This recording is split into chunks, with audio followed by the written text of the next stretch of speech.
Hello everyone, welcome once again to Commerce Made Easier. In today's topic lecture of accountancy of class 12, we will continue the chapter admission of a partner, and in that topic today we will discuss the calculation of new profit sharing ratio. So theory we have already discussed in the previous lecture, and today we will discuss the numerical parts of this chapter. And उसमें हमने discuss किया था कि क्या procedure होता है, what accounting procedure is followed at the time of admission of a new partner. तो सबसे पहला जो स्टेप होता है that is calculation of a new profit sharing ratio. तो जब भी पार्टनर का किसी का न्यू पार्टनर का एडमिशन होता है तो उसे क्या हिस्सा प्रॉफिट में दिया जाएगा ये डिसाइड होता है, और न्यू जो प्रॉफिट शेयरिंग रेशियो है वो कैलकुलेट होती है.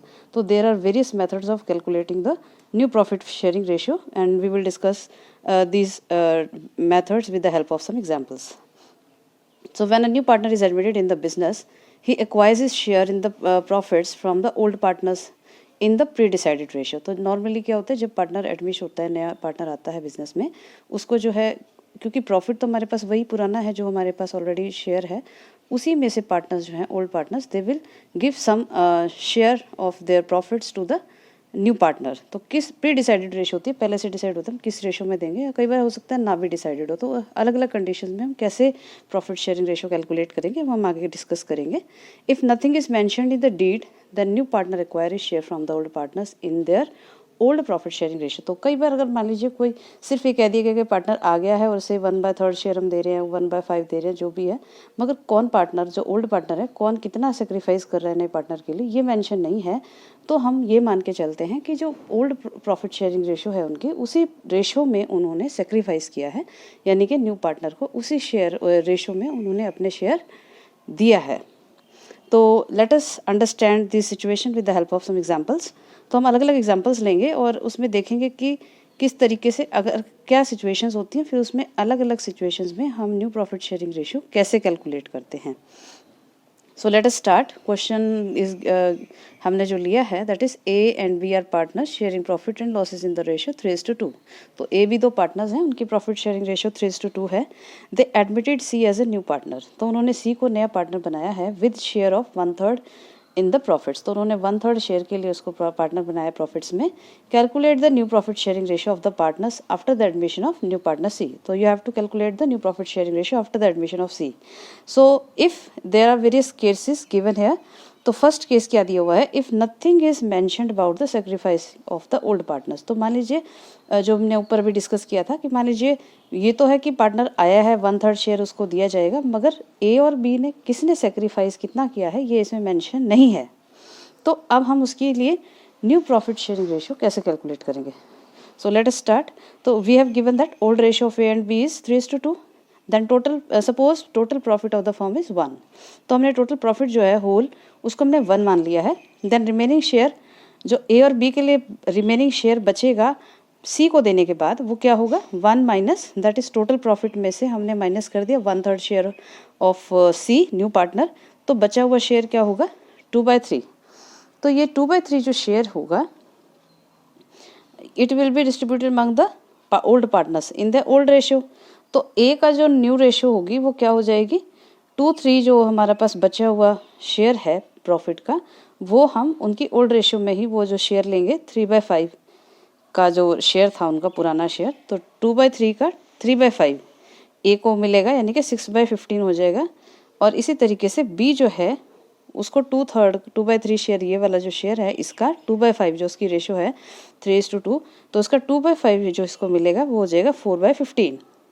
एंड सी जो है उसका 1/3 जो उसका शेयर है ऑलरेडी उसको मिल रहा है. तो इसमें डिनोमिनेटर्स सेम होने चाहिए रेशियो के लिए. तो 6/15 हो गया, 4/15 हो गया. तो हम 1/3 को जो है 5 से मल्टीप्लाई कर देंगे न्यूमरेटर और डिनोमिनेटर में, जिससे कि हमारा डिनोमिनेटर सेम हो जाएगा 15. तो 5/15 हो जाएगा न्यू शेयर ऑफ सी. तो अब इनकी जो न्यू रेशियो होगी दैट विल बी 6:4:5. तो इस तरीके से जो फर्स्ट केस है हमने डिस्कस किया है कि पार्टनर्स का न्यू रेशियो हम कैसे कैलकुलेट करेंगे अगर उनके जो रेशियो है जो शेयर गिवन ना हो पार्टनर के, किस रेशियो में किस पार्टनर ने सेक्रीफाइस किया है. Now let us take the second case. तो सेम क्वेश्चन हम फॉलो कर रहे हैं और उसमें सेकंड केस हमने लिया है if C acquire his share from A and B in the ratio 2:1। तो A and B have sacrifice their share in favour of C in 2:1 ratio. So हमें ऑलरेडी गिवन है कि old ratio of A and B were 3:2 and C's share was 1/3। तो received from ए से जो उसे मिलेगा 1/3 का 2/3 जो है वो ए ने दिया यानी कि 2/9 और रिसीव फ्रॉम बी से उसे मिला है 1/3 का 1/3। तो ये 2:1 का 1/3 है। तो ये रेशियो हो गई आपकी, जो उसका शेयर हुआ है वो है 1/9। तो सी को ए से 2/9 शेयर मिला है और बी से 1/9 शेयर मिला है। तो सी के फेवर में सेक्रीफाइस करने के बाद जो ए और बी के न्यू शेयर्स होंगे वो होंगे, तो 3/5 उनकी ओल्ड रेशियो है माइनस 2/9 शेयर जो इन्होंने सेक्रीफाइस किया इन फेवर ऑफ सी। तो जो बचा हुआ हिस्सा होगा उनका वो क्या होगा, इसको हम सॉल्व करेंगे तो 45 डिनोमिनेटर है एंड 27, 3 9 27, 5 2 10। ये सॉल्व करने के बाद उसका जो रिमेनिंग शेयर ऑफ ए या new share of A will be 17/45। इसी तरीके से बी का न्यू शेयर हम फाइंड आउट करेंगे। 2/5 इनकी ओल्ड रेशियो है minus 1/9 share which is sacrificed in favour of C. तो इसको हम माइनस करेंगे सॉल्व करते हुए। तो इसको सॉल्व करेंगे तो डिनोमिनेटर 45 आ जाएगा एलसीएम और ये आ जाएगा 2 9 18, 5 1 5 एंड वी विल गेट 13/45। तो ये न्यू शेयर ऑफ बी आ जाएगा और सी का शेयर जो है वो 1/3। इसको इंटू 15 से कर देंगे डिनोमिनेटर सेम करने के लिए। तो 3/15 3 45 और 15 1 15, तो 15/45 आ जाएगा। तो 45 तीनों का डिनोमिनेटर आ गया। तो new ratio of A B C will be 17:13:15। तो ये इनकी न्यू प्रॉफिट शेयरिंग रेशियो है। Then let us take the third case. Third case क्या है, सेम क्वेश्चन हम फॉलो कर रहे हैं। If C acquires his share wholly from A, wholly मतलब सारा। तो ए जो है सारा सेक्रीफाइस कर रहा है, सी को पूरा शेयर जो है ए से मिल रहा है। तो ए का जो सी को देने के बाद जो शेयर होगा वो क्या बचेगा, as new share is 3/5 minus 1/3 जो शेयर उसने सी को दे दिया है। उसके बाद जो उसका बचा हुआ शेयर होगा इसको हम सॉल्व करेंगे तो 15 एंड 9 माइनस 5, तो 3 3 9, 5 1 5, तो 9 माइनस 5 क्या आ गया। जो न्यू शेयर आएगा उसका सेक्रीफाइस करने के बाद that will be 4/15। The B share जो है it will remain the same क्योंकि बी ने कोई सेक्रीफाइस नहीं किया है। तो 2/5 उसका पहले था तो सेम शेयर उसका रहेगा क्योंकि सारा सेक्रीफाइस जो है ए ने ही किया है। देन 2/5 का हम डिनोमिनेटर सेम कर लेंगे तो 3 से 5 3 15 और न्यूमरेटर दोनों से मल्टीप्लाई कर देंगे 3 से, तो 6/15 हमारा बी का शेयर आ जाएगा।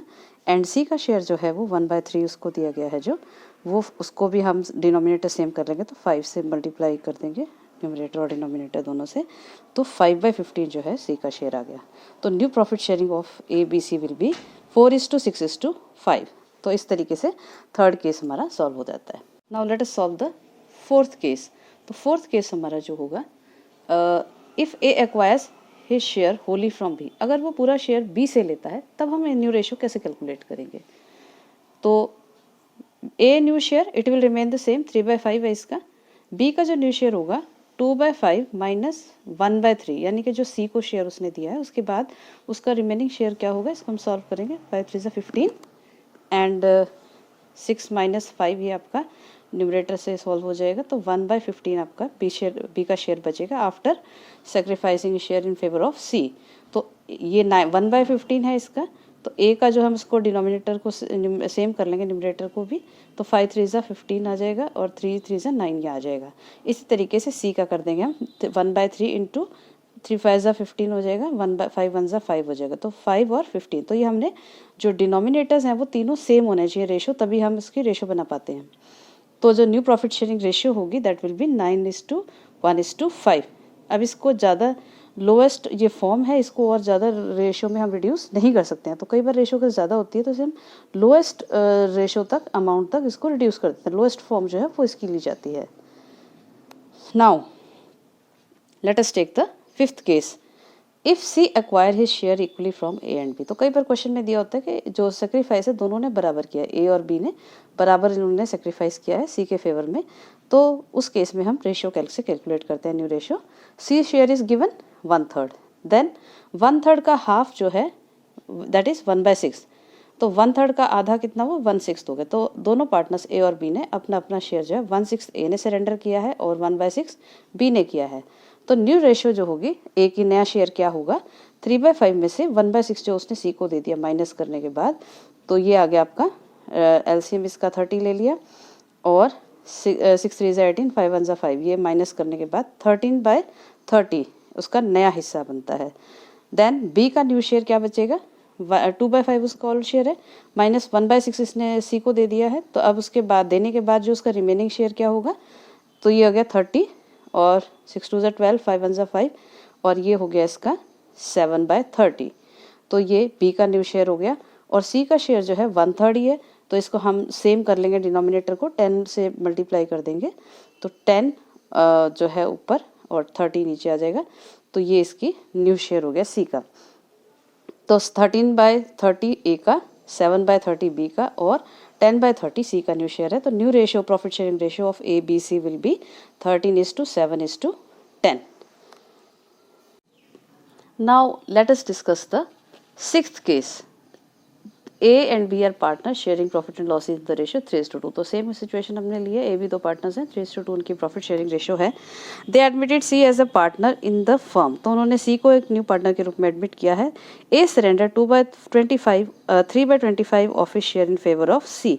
तो ए ने यहाँ पर सरेंडर किया, तो आपको अलग अलग सिचुएशंस दी हो सकती हैं, उन्होंने सरेंडर किया है, सेक्रीफाइस किया है, या जैसे भी क्वेश्चन होगा उसके अकॉर्डिंग ही हमें न्यू रेशियो कैलकुलेट करनी होगी। तो ए यहाँ पर सरेंडर कर रहा है 3/25 of his share in favour of C and B surrendered 2/25 of his share in favour of C. तो calculate the new profit sharing ratio of the partners. तो यहाँ पर हमें new profit sharing ratio calculate करनी है, दोनों partners ने surrender किया है एक स्पेसिफाइड रेशियो में।